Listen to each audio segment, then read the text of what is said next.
الله أكبر الله أكبر.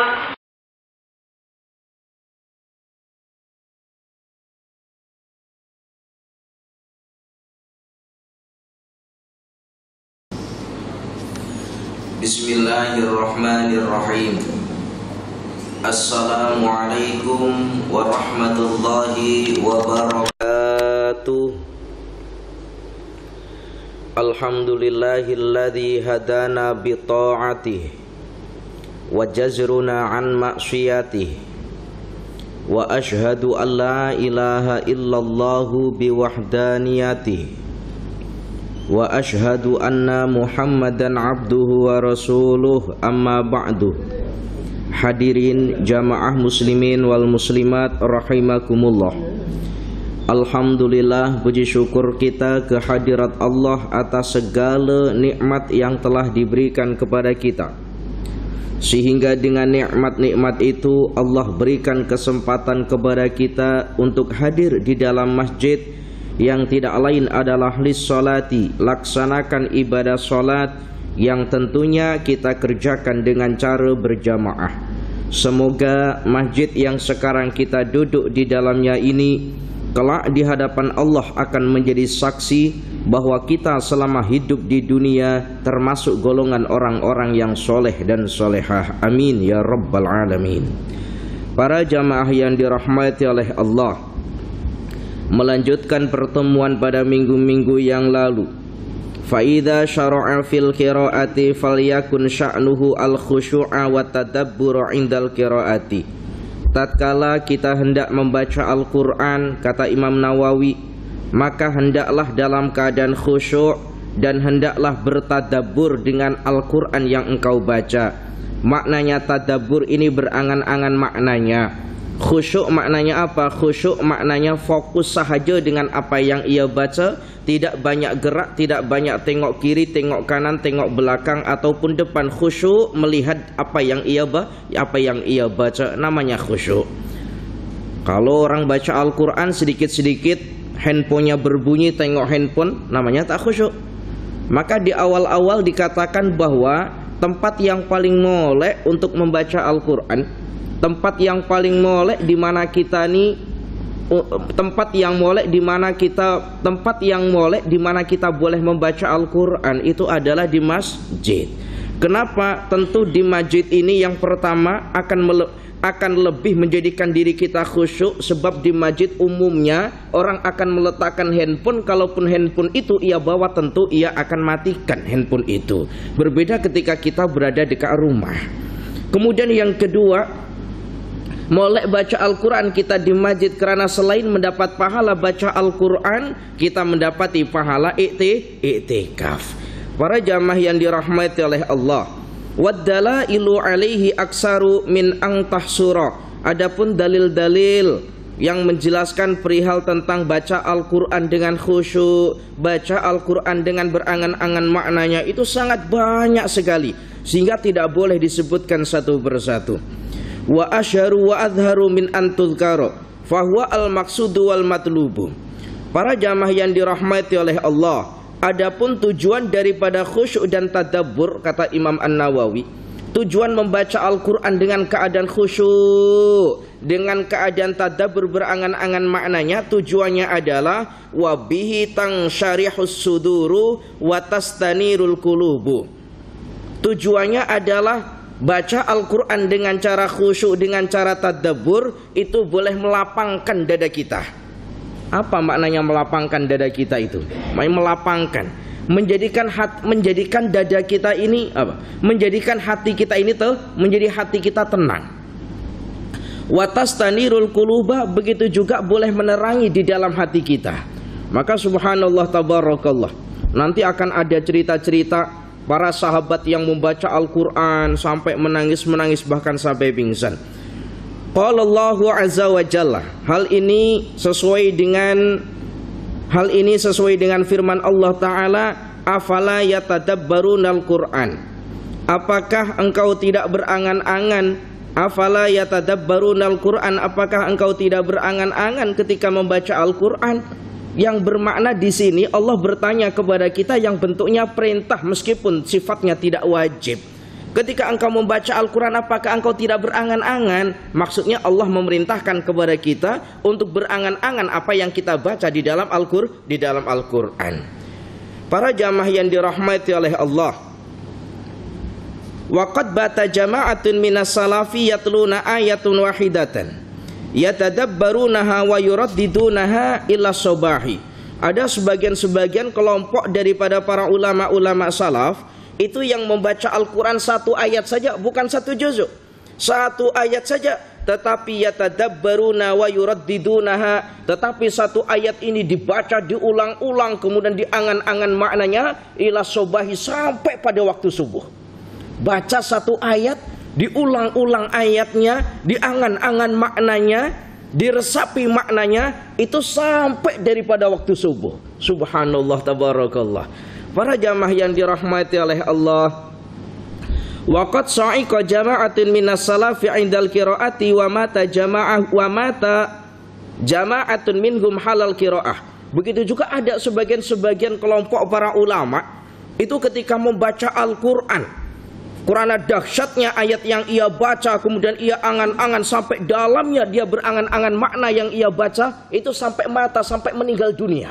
Itu ada golongan-golongan ulama yang demikian itu. Nanti akan disebutkan namanya. Waqad rawaina an Baz bin Hakim anna Zurarata bin Aufa at-Tabi'i al-Jalila radhiyallahu anhu ammahum fi salatil fajri.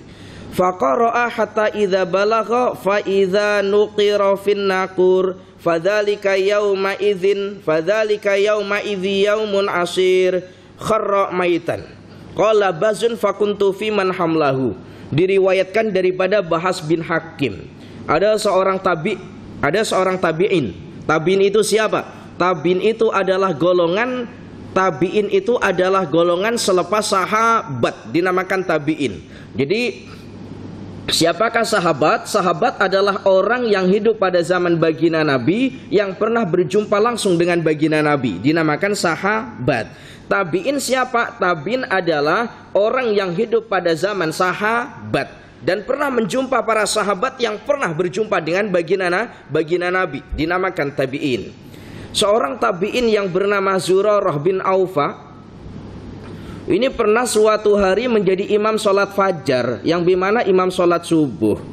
Kemudian Zurarah ini membaca surat, sehingga surat itu berbunyi fa'idha nuqira fin naqur fadzalika yauma idzi yaumun asir, yang bermakna fa'idha nuqira fin naqur, tatkala ditiup sang sasakala, artinya ketika trompet itu sudah ditiup, fadzalika yauma idzin yaumun asir, maka pada saat itu hari di mana hari penuh dengan kesusahan, hari di mana hari penuh dengan ketakutan.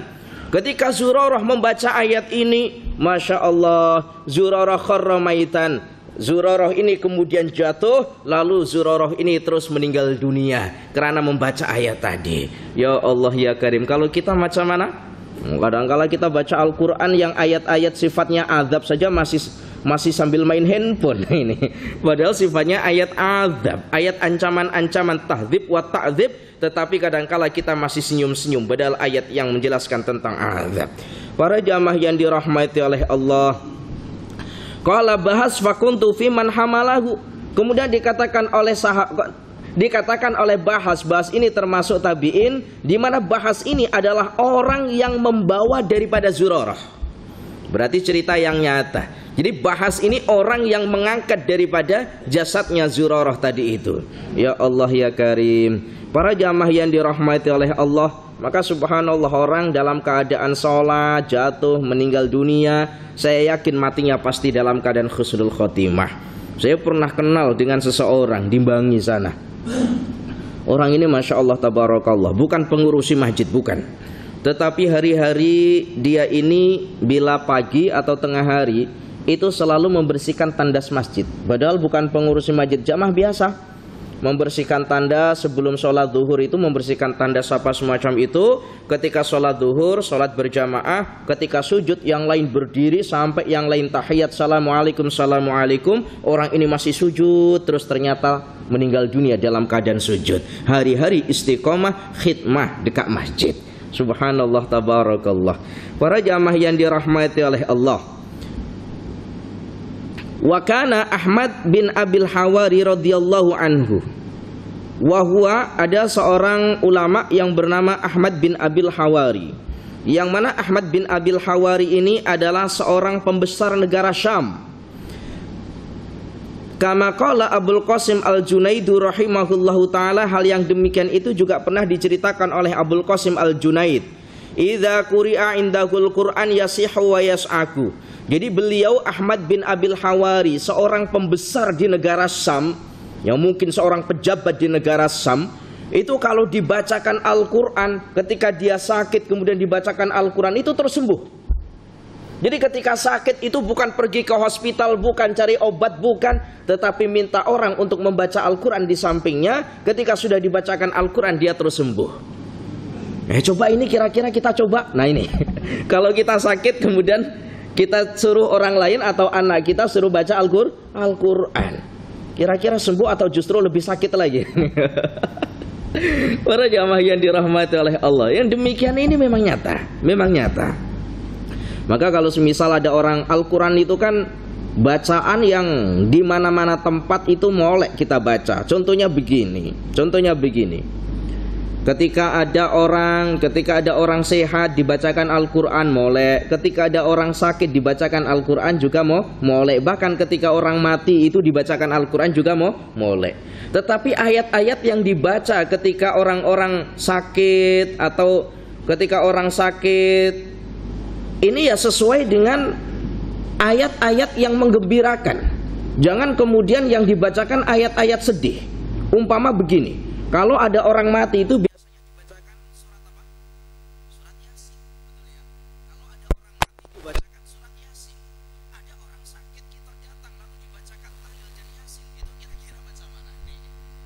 Maka ya ayat-ayat yang molek, mungkin suratul Fatihah, mungkin surat-surat pendek. Qul a'udzu qul huwallahu ahad, qul a'udzu birabbil falaq, qul a'udzu birabbin nas. Karena 3 ayat ini diterangkan oleh Imam An-Nawawi termasuk ayat syifa, ayat penyembuh. Maksudnya bagaimana? Pernah dalam kitab ini dijelaskan oleh Imam An-Nawawi bahwa baginda Nabiuna Muhammad sallallahu alaihi wasallam itu setiap malam senantiasa istiqomah. Istiqomah macam mana? Istiqomah membaca surat Al-Ikhlas 3 kali, membaca surat Al-Falaq sekali, membaca surat An-Nas sekali. Kemudian selepas selesai membaca 3 surat ini lalu ditiupkan di tangan, lalu disapukan ke tubuhnya baginda Nabi. Andaikan baginda Nabi tak boleh, maka baginda Nabi menyuruh Sayyidah Aisyah, istri baginda Nabi, untuk membacakan ayat ini. Kenapa? Sebab yang demikian ini boleh menyembuhkan atau boleh boleh menghalau daripada benda-benda yang tidak molek. Jadi ini molek sekali.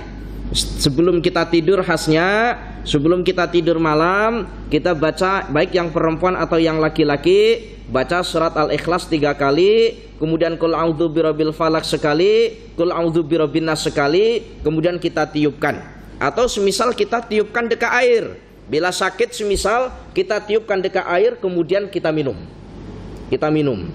Para jamaah yang dirahmati oleh Allah, hal yang demikian itu banyak diamalkan oleh para ulama-ulama. Para jamaah yang dirahmati oleh Allah. Tapi ya nanti kalau semisal mengamalkan itu, Ustadz saya sudah mengamalkan, istri saya sakit, saya sudah mengamalkan doa apa yang Ustadz ajarkan, tetapi ternyata istri saya jauh lebih sakit. Nah, ini jangan salahkan doanya. Mungkin kita sendiri yang salah. Lisan kita tak pernah berdoa. Nah ini, para jamaah yang dirahmati oleh Allah. Idza quri'a indahul Qur'an yasihu wa yas'aku. Jadi Ahmad bin Abil Hawari, seorang pembesar negara Syam, itu ketika sakit dibacakan Al-Quran itu kemudian sehat. Dan juga kadangkala apabila dia sehat lalu dibacakan Al-Quran itu juga kadangkala kemudian jatuh pingsan atau tidak sadarkan diri. Tergantung dengan ayat yang dibaca.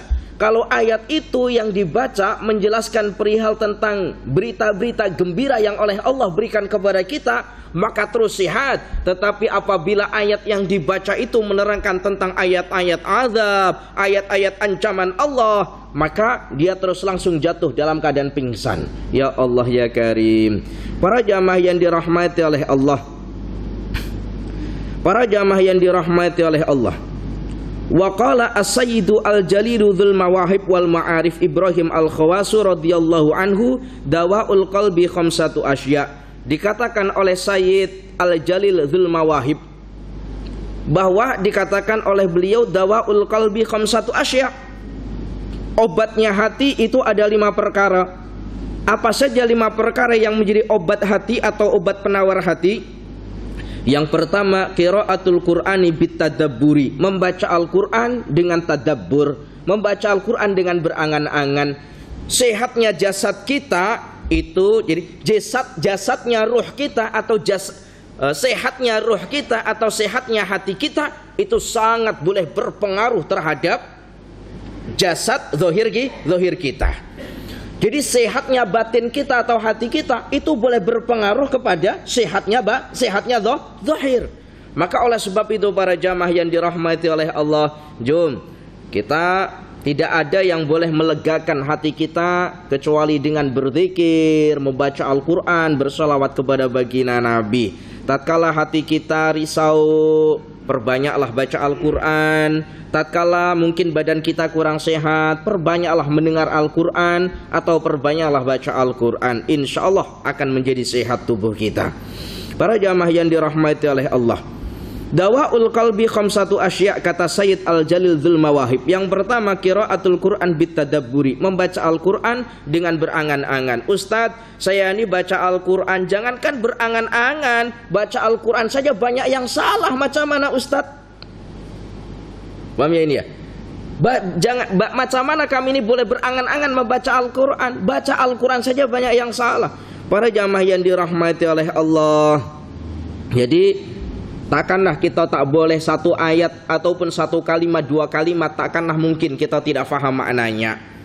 Contoh semisal ketika kita sholat, kita membaca surat Al-Fatihah, Bismillahirrahmanirrahim, Alhamdulillahirabbil alamin. Kira-kira ada tak yang di antara jamaah yang tak erti makna daripada Alhamdulillahirabbil alamin? Saya yakin semuanya faham. Faham kan maknanya? Faham. Tetapi kadangkala kita hanya membaca sahaja sehingga tidak menjadikan kita khusyuk. Artinya membaca keluar daripada lisan kita tanpa kita angan-angan maknanya. Sebab para ulama menjelaskan di antara perkara-perkara yang boleh menjadikan sholat kita khusyuk itu berangan-angan makna apa yang kita baca. Dalam doa iftitah khasnya, dalam doa iftitah ada kalimat inna sholati wa nusuki wa mahyaya wa mamati lillahi rabbil alamin. Sholatku, ibadahku, hidupku dan matiku hanya untuk Engkau ya Allah, bukan untuk yang lain. Ini ada seorang sahabat bukan orang lain. Ada seorang sahabat ketika melaksanakan ibadah sholat, bacanya khusyuk. Kemudian ketika melaksanakan sholat, rumahnya terbakar. Orang di luar rumah berteriak-teriak bahwa rumahnya terbakar, tetapi dia tidak mendengar sholat, tetap sholat sampai daripada salam. Bila selepas salam dia berdoa, baru dia ingat rumahnya sudah tidak ada atapnya. Jadi panasnya api itu sudah tidak lagi ia rasa karena khusyuknya sholat. Ya Allah ya Karim. Ketika sahabat selepas peperangan, tidak sedikit jasad sahabat yang tertusuk anak panah, tertusuk pisau, merasa kesakitan sahabat. Tetapi ketika sudah dikumandangkan azan dan iqamat, ketika sudah dikumandangkan azan dan iqamat, berdiri, sudah tidak lagi ia rasa. Ketika ia sholat, sudah jiwanya dia serahkan kepada Allah. Pada saat itu sahabat yang lain jabut anak panah, jabut pisau, dan sahabat ini tidak merasakan sakit. Bagaimana sahabat Ali, bagaimana sahabat Utsman yang meninggal dunia tatkala ditusuk tubuhnya ketika melaksanakan ibadah sholat. Ketika assalamualaikum warahmatullah, assalamualaikum warahmatullah, baru tersadar bahwa badannya sudah tertusuk pedang. Kalau kita kira-kira macam mana? Ya Allah ya Karim, kadangkala kita sholat Allahu Akbar, nampak ada hujan jatuh atau suara petir, nak batalkan sholatnya. Yang perempuan, ya Allah ada jemur baju ya Allah di luar, ini nak batalkan sholatnya. Ya Allah ya Karim, para jamaah yang dirahmati oleh Allah. Ya sudahlah, kita bukan termasuk, kita ini tingkatannya bukan makom para sahabat.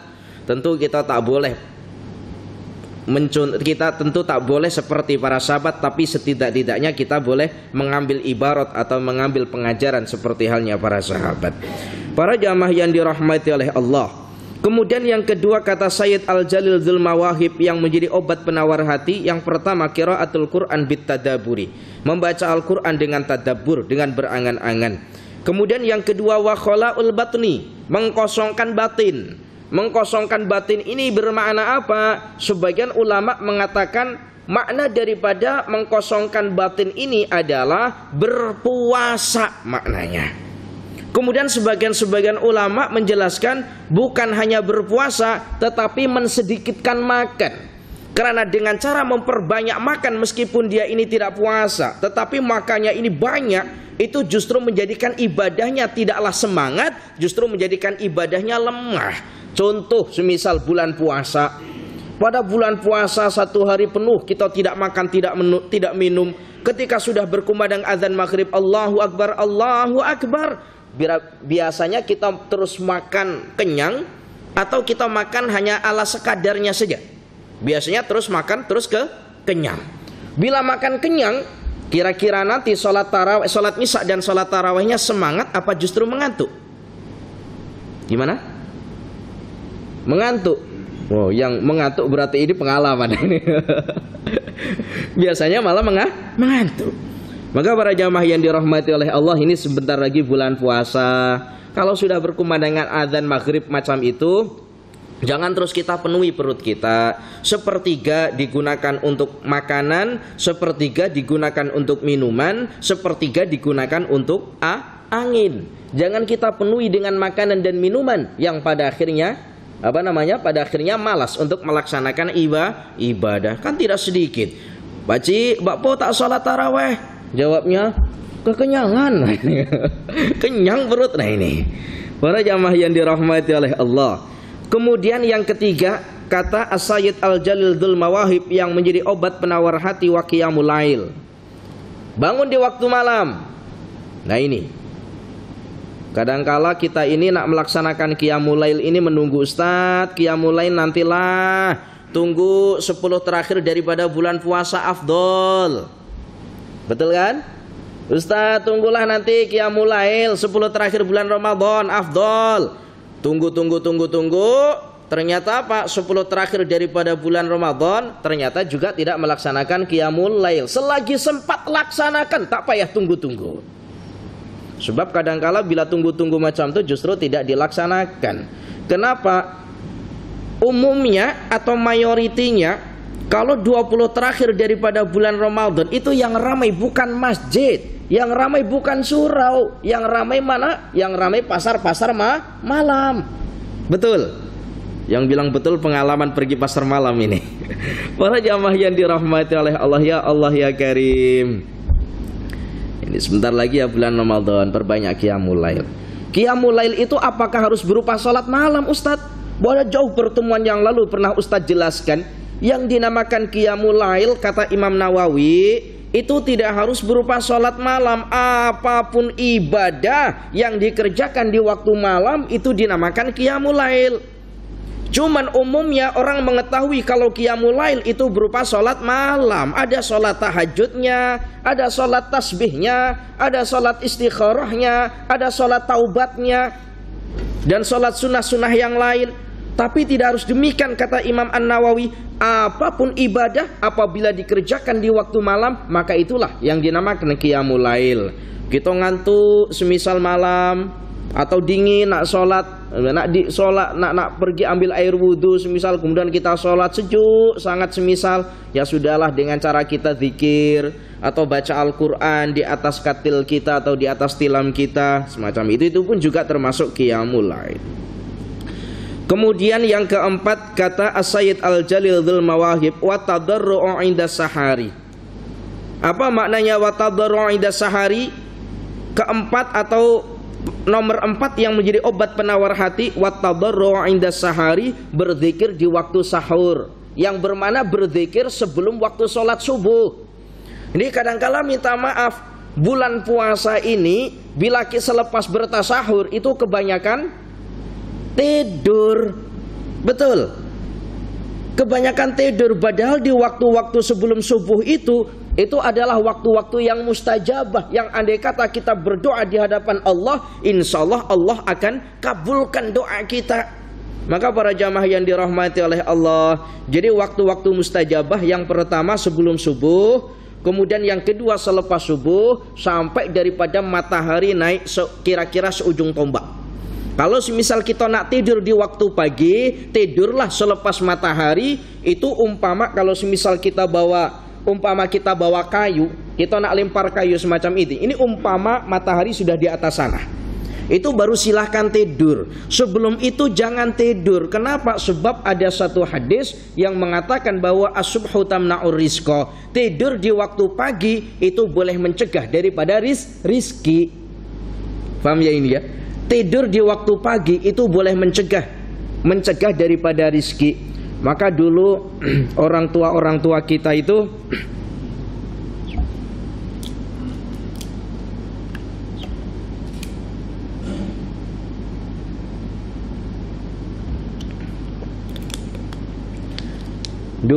atuk-atuk kita itu seringkali memberikan nasihat kepada anak-anaknya ataupun cucu-cucunya begini. Saya ingat sekali.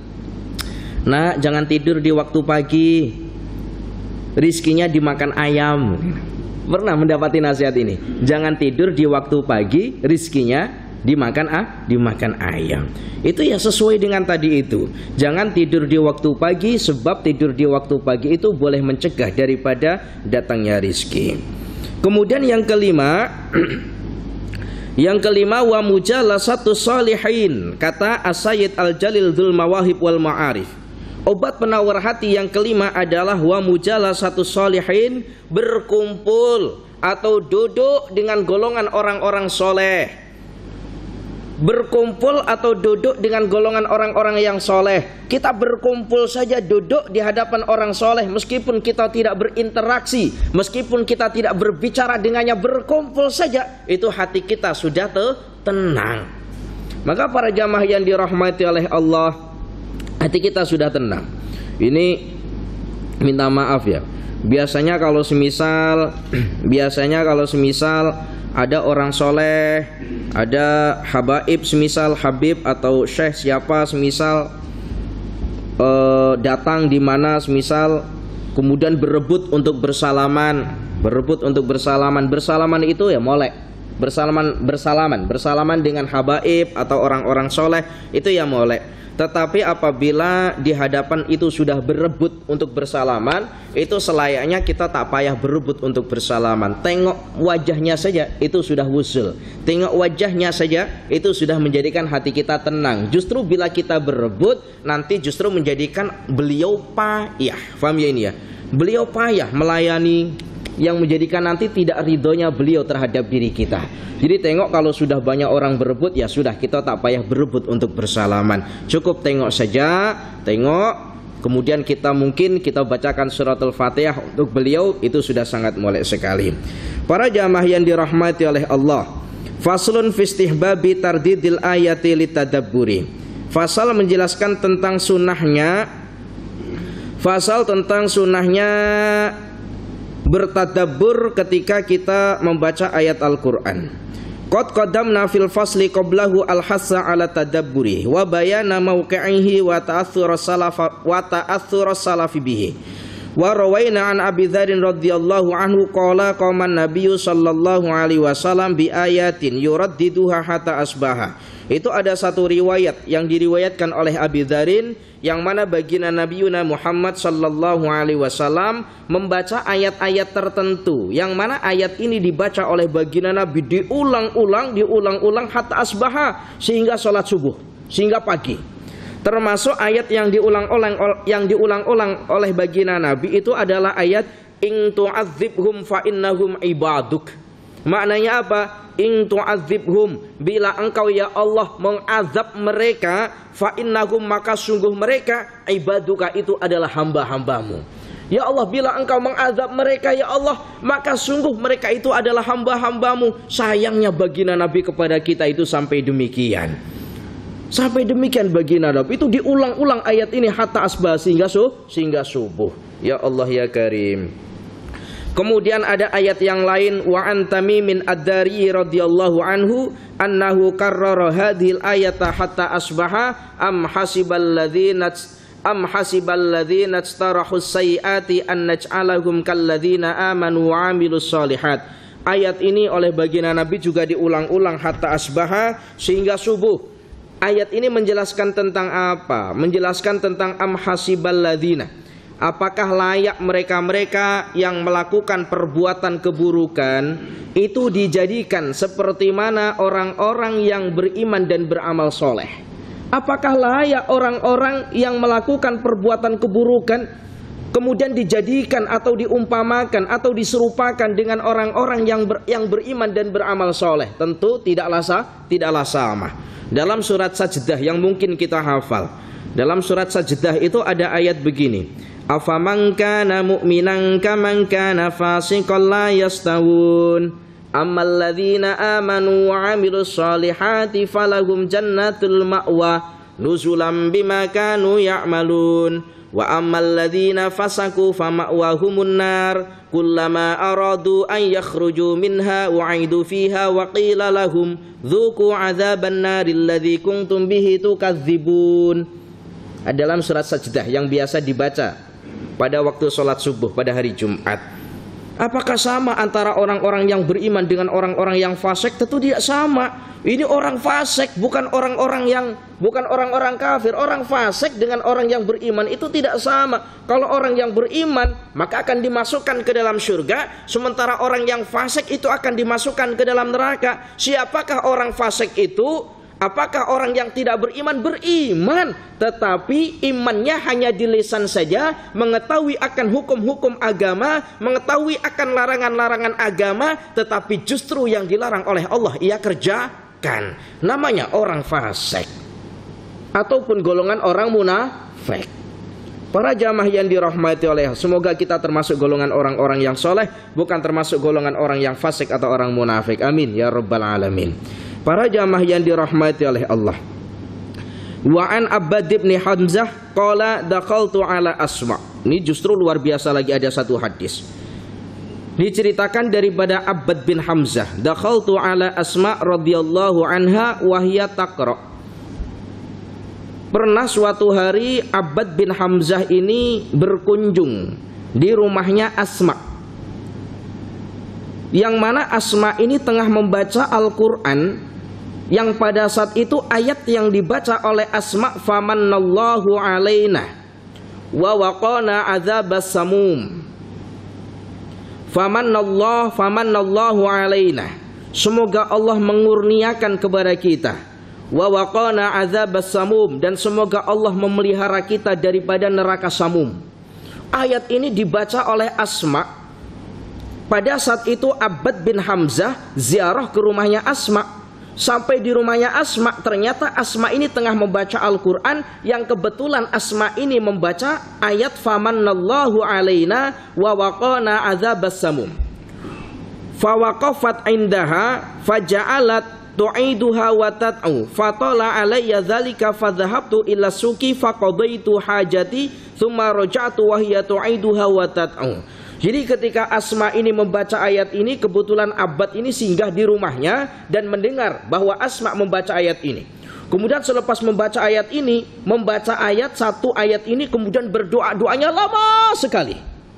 Selepas membaca ayat ini, semoga Allah memberikan karunia kepada kita dan semoga Allah memelihara kita daripada neraka samum. Itu diulang-ulang. Kemudian selepas membaca satu ayat ini, berdoa kepada Allah dengan menangis, lalu membaca lagi, berdoa lagi kepada Allah, sehingga Abbad bin Hamzah ini merasa lama menunggu Asma ini, merasa lama sekali. Sebab tadi itu mengulang-ulang ayat itu. Sudah ditinggal ke pasar, oleh Abbad bin Hamzah ini. Ditinggal ke pasar, pergi ke pasar dengan bermaksud nanti selepas daripada pasar dia nak singgah lagi di rumahnya Asma. Ternyata apa? Selepas Abbad bin Hamzah ini pergi ke pasar, pulang dari pasar, singgah lagi di rumahnya Asma. Ternyata Asma ini masih membaca ayat yang sama. Setiap satu bacaan berdoa lama sekali kepada Allah sampai menangis-menangis. Sampai segitunya. Ya Allah, semoga Engkau mengaruniakan kepada kami yang bimana, ya Allah, semoga Engkau memberikan kebaikan kepada kami dan semoga Engkau memelihara kami daripada neraka Samum. Para jamaah yang dirahmati oleh Allah, neraka itu banyak jenisnya. Ada neraka jahanam, ada neraka Samum, itu ada. Para jamaah yang dirahmati oleh Allah, waruwiyat hadhil kisah an Aisyah radhiyallahu anha. Kisah ini pun juga diriwayatkan oleh Sayyidah Aisyah, yang bermakna kisah ini adalah kisah yang nyata. Maka para jamaah yang dirahmati oleh Allah, kalau semisal kita tengok di masjid mungkin ada orang baca Al-Quran lalu membacanya menangis-menangis, itu ya jangan heran, mungkin tengah meresapi makna apa yang ia baca. Tetapi kadangkala kita itu tersalah. Kadangkala kita menangis-menangis itu bukan karena meresapi apa yang ayat yang dibaca atau mengangan-angan makna yang dibaca, itu tidak. Kadangkala kita menangis karena apa? Karena tahoninya, karena merdunya, atau karena suaranya. Boleh saja menangis kalau ayat-ayat itu menerangkan tentang azab, ancaman-ancaman Allah kepada kita, silahkan menangis. Tetapi kalau ayat-ayat itu menjelaskan tentang kesenangan, kegembiraan, bahwa kita nanti akan dimasukkan ke dalam surga, ya jangan menangis, justru kena gembira. Saya ini pernah satu Ramadan, pernah pada bulan Ramadan itu ya pernah ada imam itu bacanya Masya Allah, molek sekali bacaannya. Itu setiap membaca ayat itu menangis. Kebetulan ayat yang dibaca itu ayat yang menerangkan begini, menerangkan tentang ayat faida tatoharna fa'tuhunna min haitsu amarakumullah. Itu apa? Surat An-Nisa atau surat Al-Baqarah, yang menerangkan jangan pernah kau kumpuli istri-istrimu bila istrimu dalam keadaan haid. Itu loh ayatnya. Pada yang hafal Al-Quran, apa ayatnya? Wa idza, apa ayatnya? Jadi ada kan ayat Al-Quran yang menerangkan tentang itu. Apabila istrimu dalam keadaan haid, maka jangan engkau kumpuli sehingga istrimu itu dalam keadaan suci. Itu ada ayatnya itu. Kebetulan imam ini baca ayat ini menangis-menangis. Dan peliknya jamaah yang di belakangnya pun ikut menangis. Lah yang paham maknanya dilarang sebentar saja pun tak tahan. Kan seperti itu. Masa dilarang seminggu saja nggak tahan sampai menangis-menangis. Jadi silahkan kalau semisal ayat itu menerangkan tentang azab seperti tadi itu, am hasibal ladzina istarahu sayyiati an naj'alahum kal ladzina amanu wa 'amilus sholihat, atau menerangkan tentang famannallahu 'alaina wa waqana 'adzabas samum, atau ayat yang dibaca oleh baginda Nabi in tu'adzimum fa innahum ibaduk, silahkan menangis. Tapi kalau ayat-ayat yang menjelaskan tentang kesenangan, kegembiraan, jangan menangis. Para jamaah yang dirahmati oleh Allah, waraddada aidun, begitu juga ayat-ayat ini seringkali diulang-ulang oleh baginda Nabi. Ayat yang mana? Fasaufa ya'lamun idzil aghlalu fi a'naqihim. Fasaufa ya'lamun idzil aghlalu fi a'naqihim. Fasaufa ya'lamun. Fasaufa ya'lamun idzil aghlalu fi a'naqihim. Ini maknanya perihal tentang apakah menerangkan tentang apakah kita itu tidak mengetahui tatkala bagaimana tatkala leher kita itu dipasung nanti di akhirat kelak. Jadi mengingatkan baginda Nabi bahwa ancaman-ancaman di akhirat bagi mereka-mereka yang tidak beramal soleh itu ya ada. Nanti di akhirat kelak ada orang yang lehernya ini dipasung. Dipasung itu di macam mana? Di ini ya, dipasung itu ya. Diputus itu dipasung ya, dipasung. Itu nanti di akhirat ada yang semacam itu. Ayat yang demikian ini itu diulang-ulang oleh baginda Nabi. Dan andai kata kita boleh meresapi kalimat ini, akan menjadi hati kita ini Masya Allah, hati kita takut. Ya Allah, jangan sampai saya ini bermaksiat kepada Engkau ya Allah, sehingga saya ini termasuk golongan-golongan orang-orang yang terpasung kepalanya nanti di akhirat. Ini perlu kita angan-angan yang semacam itu. Para jamaah yang dirahmati oleh Allah, Wa kana ad-dhahak idza tala lahum min fawqihim dhulalun minan nar wa min tahtihim dhulal raddada ila sahari. Ada seorang ulama yang bernama ad-dhahak. Ad-dhahak ini entah ini tabi'in atau sahabat ini, yang mana Imam Nawawi ini menjelaskan tatkala ad-dhahak ini membaca ayat lahum min fawqihim dhulalun minan nar wa min tahtihim dhulal, ini raddada ila sahari, ini selalu diulang-ulang sampai waktu sahur yang dimana sebelum subuh diulang-ulang, setiap malam ini diulang-ulang ketika membaca ayat ini. Maknanya ayat itu apa? Lahum, terhadap mereka, lahum min fawqihim, terhadap mereka daripada atas mereka, zulalun, lapisan minanari, daripada api neraka. Di atas mereka terdapat lapisan-lapisan neraka atau lapisan-lapisan api. Wa min tahtihim zulalun, begitu juga di bawah mereka pun ada lapisan-lapisan api. Sehingga ayat ini diulang sampai waktu sahur. Ya Allah ya Karim. Para jamaah yang dirahmati oleh Allah, cukup insyaallah kita lanjutkan pada minggu hadapan insyaallah pada fasal menjelaskan tentang fil bukai inda qiraatil Qur'ani. Fasal menjelaskan tentang menangis ketika membaca ayat Al-Qur'an, bagaimana hukumnya, bagaimana cara kita menangis ketika, bagaimana supaya kita ini menangis ketika membaca Al-Qur'an. Jadi Imam Al-Ghazali mengatakan begini, menangislah ketika engkau membaca Al-Qur'an. Menangislah ketika engkau membaca Al-Quran. Apabila engkau tidak boleh menangis ketika membaca Al-Quran, maka menangislah karena engkau tidak boleh menangis. Boleh paham ini? Imam Al-Ghazali itu mengatakan begini, menangislah ketika engkau membaca Al-Quran. Apabila engkau tidak boleh menangis, maka menangislah karena engkau tidak boleh menangis ketika membaca Al-Quran. Boleh paham kalimat ini? Insya Allah Ustaz jelaskan. Ini kalam daripada Imam Al-Ghazali. Cukup, al-afu minkum. Mohon maaf pada minggu lepas Ustaz tak boleh hadir. Mohon maaf karena Ustaz kena balik kampung. Jadi 1 minggu balik kampung dan alhamdulillah ini boleh hadir di hadapan para jamaah. Para jamaah yang dirahmati oleh Allah, cukup. Dan sebelum Ustaz akhiri daripada isi kuliah ini, para jamaah yang bila Allah berikan keluasan rezeki terhadap diri kita pada malam hari ini, di belakang sana ada tabung daripada ma'had kami sekedar untuk membantu pelajar-pelajar kami. Silahkan, berapapun itu insyaallah akan berguna besar bagi pelajar-pelajar kami. Tabung ada di belakang sana. Al-afu minkum, ihdinas siratal mustaqim. Tsumma assalamu alaikum warahmatullahi wabarakatuh.